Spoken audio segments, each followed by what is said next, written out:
कानपुर देहात से हमारे संवाददाता जुड़ चुके हैं विशाल मिश्रा।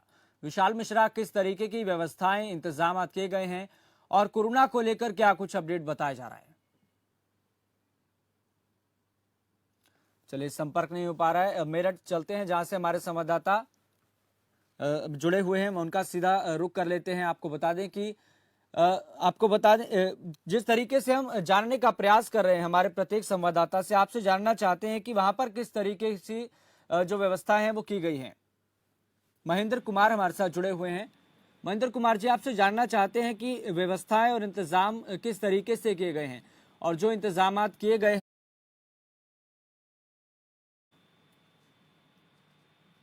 यस, देखिए, अगर मैं मेरठ की बात करूं तो मेरठ में अब उन्हीं मंदिरों को खोला गया है जहां पर जो मंदिर हॉट स्पॉट से बाहर आते हैं, और गिने चुने मंदिर ऐसे हैं जिनको अब प्रशासन ने खोला है और कुछ हिदायतों के साथ खोला गया है उनको। पहले तो अभी कुछ समय से मंदिरों में सैनिटाइजर किया जा रहा था, उसके बाद में अब समय आ गया मंदिर खोलने का, जिससे भक्त खुश हैं। लेकिन भक्त भगवान के दर्शन तो करेंगे, लेकिन ना तो कोई प्रसाद चढ़ा पाएंगे और ना ही घंटे बजा पाएंगे। वहां पर केवल आएंगे और सैनिटाइज करेंगे खुद को। फिर मंदिर में प्रवेश करने से पहले एक बार फिर खुद साबुन से हाथ वगैरह भी धोने होंगे, उसके बाद में ही उनको मंदिर में एंट्री मिलती है।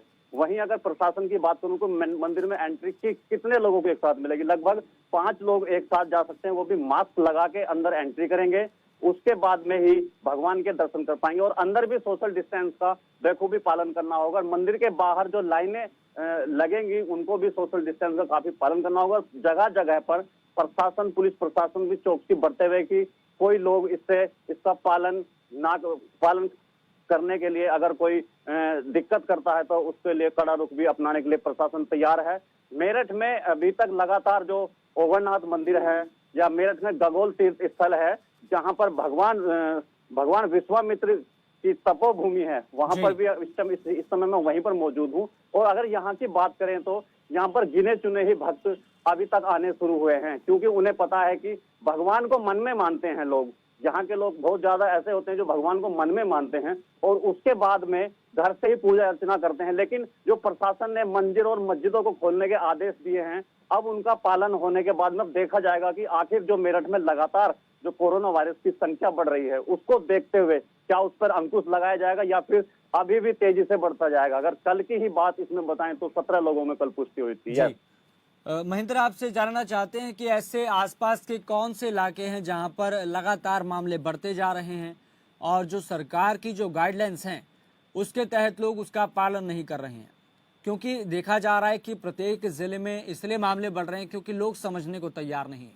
तो ऐसे में मंदिर प्रशासन और जिला प्रशासन, क्योंकि अब धार्मिक स्थल खुल गए हैं और बड़ी चुनौती सामने आ गई है, तो ऐसे में क्या आपको लगता है, क्योंकि आप शुरुआत से लेकर अब तक ऑब्जर्व कर रहे हैं, कि जमीनी स्तर पर इसका पालन हो पाएगा?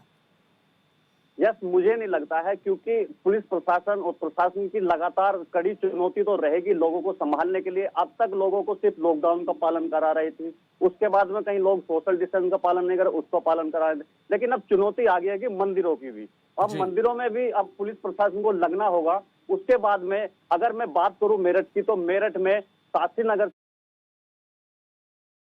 जो वीआईपी क्षेत्र कहा जाता है साक्षी नगर को, उसमें कहा जाता है। उसके बाद में थाना लिसाड़ी के क्षेत्र, वहां से भी बहुत सारे लोग संक्रमित निकले थे। उसके बाद में मेरठ के आउलैंड साइड से भी काफी लोग संक्रमित निकले थे। लेकिन देहात क्षेत्र में अभी कोई गिने चुने जगह है अगर वहां से निकले हैं, अदरवाइज देहात क्षेत्र में इसका नहीं है। और प्रशासन की अब सबसे बड़ी चुनौती मंदिरों में लोगों को भगवान के दर्शन कराने की होगी कि आखिर किस तरह से लोगों को इसका पाठ पढ़ाया जाएगा और लोगों को समझ में आएगा भी या नहीं, क्योंकि लोग बेखूबी जानते हैं लेकिन उसके बाद में भी पालन करने के लिए कहीं ना कहीं चूक कर बैठते हैं। यस, बिल्कुल। चलिए महेंद्र, जुड़े रहिए हमारे साथ। आपने तस्वीरें दिखाई हैं कि आखिरकार और जो बड़ी चुनौती है प्रशासन के ऊपर आ गई है, क्योंकि व्यवस्थाओं